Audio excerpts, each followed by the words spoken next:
Imagine two investors put 10 lakh rupees into the same mutual fund. 5 years pass. One walks away with 21 lakh, the other only 18 lakh. This gap stems from 7 hidden variables operating quietly in the background, variables never shown on your investment app. Most of us evaluate a mutual fund like we are buying a car, based strictly on its paint job. We look at a shiny 5-star rating, glance at the historical returns, and hit buy, often without ever opening the hood to check the engine. By ignoring the mechanical components of how these funds actually operate, millions of rupees flow into flawed, wealth-draining portfolios every single day.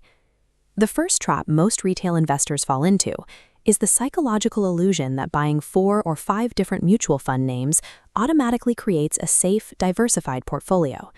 We see this clearly with portfolio overlap. You might buy a large cap, a flexi cap, an ELSS, and a multi-cap fund, only to find the underlying portfolios reveal identical top stocks across all 4. By holding these overlapping funds, you are effectively buying the same basket 4 times. If the banking or IT sector takes a hit, all 4 of your funds crash simultaneously, neutralizing the mathematical benefit of your diversification. Risk also hides inside individual funds through portfolio concentration. This measures exactly how much of your money rides on just a tiny handful of a fund's top holdings. Take these 2 funds. Both boast an 18% historical return. But the fund on the left has a massive 55% wedge dedicated to its top 10 stocks. The right sits at a narrower 28%. One bad quarter for a couple of companies would devastate the first fund, while the second remains shielded. Real protection requires the deliberate mathematical distribution of the actual assets, regardless of how many fund names you collect. Then there are the internal costs.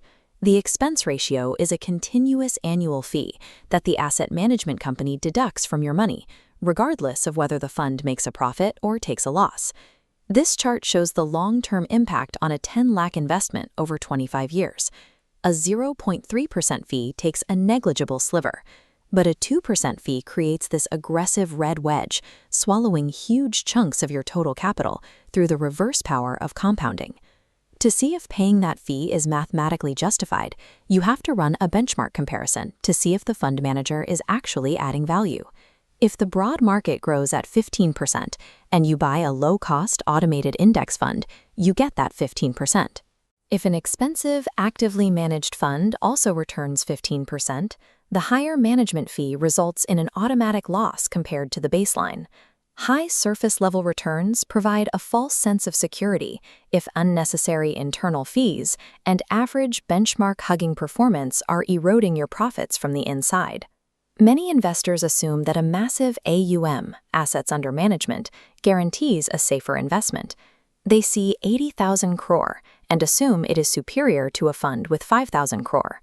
But think of a small fund like a nimble speedboat. It can change direction instantly. A massive fund is like a heavily loaded cargo ship. It takes miles to execute a single turn.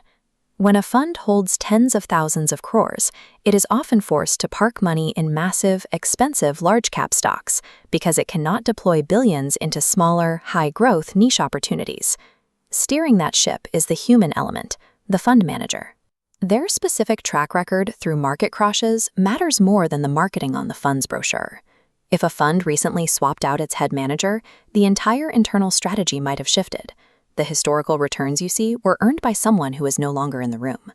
A fund's sheer size and its current leadership dictate how it will maneuver tomorrow, making past popularity a dangerous indicator of future success.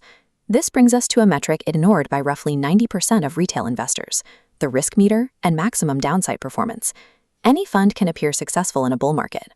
Most comparisons look at how funds perform while the economy is booming. Look at this tracking graph during a market crash. The red fund plunges 45%. The blue fund, facing the exact same economic conditions, only dips 25%. Investors prove their skill by ruthlessly protecting capital during market collapses, long after the easy gains of a bull market have faded. Before you invest a single rupee into your next mutual fund, run it through this 5-minute evaluation. First, check the structure. Verify zero portfolio overlap with your current holdings, ensure the AUM health fits the category, and check for safe concentration limits. Second, check the performance engine. Ensure the expense ratio is reasonable. Validate the benchmark performance. And check the manager's history with maximum drawdowns. Consistent wealth building relies on the discipline to filter out flawed funds before they can drain your returns. Take 5 minutes today to open up your portfolio, run these checks, protect your capital, and ensure your money is actually working for you.